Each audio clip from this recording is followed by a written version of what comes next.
Napsal jsem jméno svý na zdi,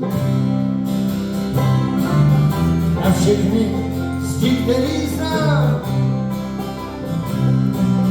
Napsal jsem jméno svý na zdi, ráno než otevřu krámu. Před lety ve stejnou chvíli v pravici držel jsem nůž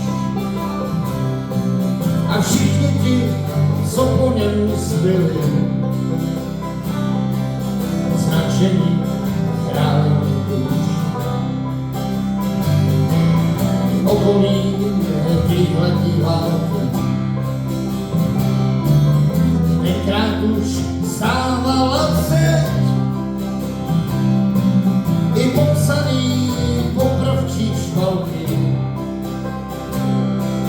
stály tam, co stojí teď. Slyším zas slavičí hlasy a na tvářích rozlitej hněv, jak barvičky té její krásy. Rána tak pije krev.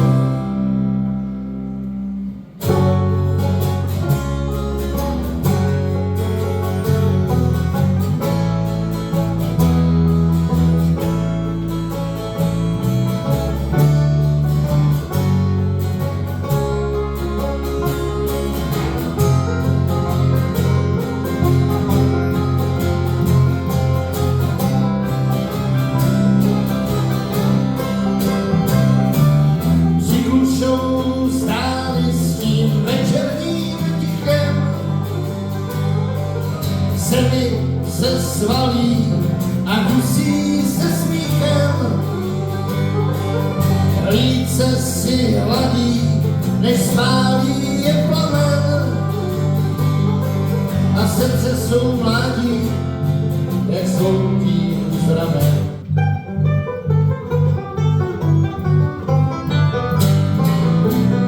Půlnoci rána jak najednou kdo mi to řekl, jsme chytří a trochu moc pije a jen svých děti ten vztek. Napsal jsem